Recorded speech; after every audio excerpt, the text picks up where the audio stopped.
Oui, bonjour. Nelson Neves, luxembourgeois d'origine capverdienne. Ici, on est dans le stand de notre Académie européenne des arts. Et derrière nous, il y a mon tableau. Je dis mon tableau parce qu'ici, on est plus de 30 artistes. Chacun expose une œuvre. Et moi, précisément, j'ai ramené le tableau d'une série de Ponta do Sol.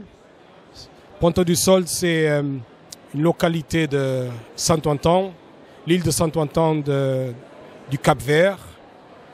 Et on voit beaucoup de couleurs flashy, du soleil, l'énergie, du rouge, du jaune. Et souvent, mes tableaux, ce qui revient souvent, c'est les mouvements, les couleurs. Et voilà quoi, la joie de vivre. Parce que il ne faut pas oublier que le Cap-Vert, c'est un pays pauvre.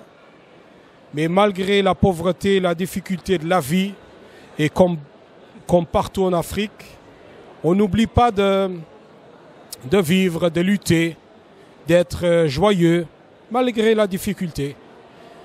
Et c'est pour ça que depuis plus de 20 ans, je représente le Luxembourg et le Cap-Vert en Europe, que ce soit des expositions à Paris, au Cap-Vert, mon pays natal. J'ai de la chance que je suis un amoureux de la peinture, de l'art. J'ai de la chance qu'on m'invite dans les ateliers, pour organiser des ateliers dans les lycées, écoles primaires. Seulement pour vous dire, je ne suis pas prof. Je suis seulement un amoureux de la peinture. Et on me donne cette chance de transmettre l'amour pour la peinture aux plus jeunes. Et je voulais dire un grand merci à Ziana TV pour l'opportunité de parler de mon art, de mes origines. Parce que les racines, il ne faut jamais oublier ses racines. Même si on vit en Europe, il ne faut jamais oublier ses racines. Savoir d'où on vient, ça aidera pour faire notre parcours, pour savoir où est-ce qu'on va.